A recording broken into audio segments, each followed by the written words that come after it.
Police কিভাবে নিরাপত্তাহীন হয় এটা তো আমরা বুঝি না। তবে একটা বিষয় মনে রাখতে হবে, সরকারি প্রতিষ্ঠানগুলি সরকারের নির্দেশ অনুযায়ী চলে। তাই সরকারি কর্মকর্তাকে কোনো দোষের জন্য আপনি সরাসরি দায়ী করতে গেলে আগে আদেশদাতাকে দায়ী করতে হবে। আপনি একদিকে আদেশদাতারও বিচার করছেন, আবার আদেশ যারা তামিল করেছে তাদেরও বিচার করছেন।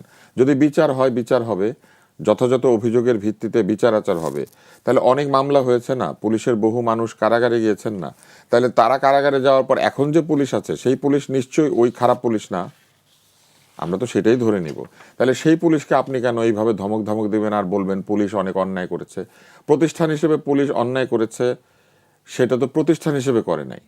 পুলিশের কিছু সদস্য দলীয়গত কারণে বা আদেশের তামিল করতে গিয়ে বা পরিস্থিতির কারণে যে কোনো কারণে হোক অন্যায় কাজ করেছেন। কেউ যদি অন্যায় কাজ করে, ব্যাখ্যা করে বলেন।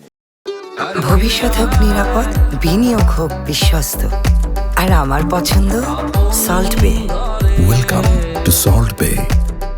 হ্যাঁ, কেউ যদি অন্যায় কাজ করে তাহলে ওই ব্যক্তিদের বিরুদ্ধে ব্যবস্থা নেওয়া হবে। কেন হয়েছে তো অন্যায় সংগঠিত হয়েছে ভাই। না না, আমি যদি বলি না অন্যায় হয়েছে, এক একজনের অন্যায়ের কারণ তো ভিন্ন ভিন্ন হতে পারে, একই রকম তো হইতে পারে না। ধরেন একটা থানার মধ্যেই না, আমি আপনাকে বলি একটা থানার মধ্যে মনে করেন 20 জন পুলিশ আছে, 6 জন গুলি করছে, বাকি 14 জন হয়তো বসে আছে, তাদেরকে কালেকটিভলি আপনি দোষী করে দিবেন।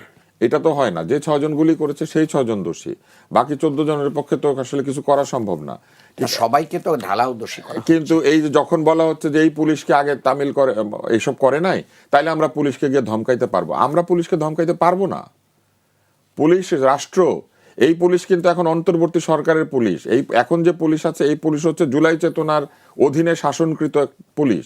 এই পুলিশকেও যদি আমি গিয়ে প্রশ্ন করি আগে আপনি কি করছিলেন, আগে যারা যা করেছিলেন সেই জন্য একজন রাজসাক্ষী হয়েছেন না?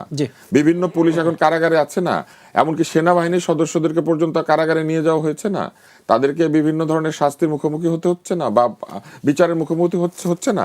তাহলে যাদের বিচার করা দরকার তাদের করেন, কিন্তু ঢালাওভাবে যদি সকলকে বলেন যে অতীতে এরকম এরকম করেছিল তাই আমরা থানায় ঢুকে এগুলো বলবো, কেন সেই কথাগুলি বলছিল সেটা বিবেচনায় নিতে হবে।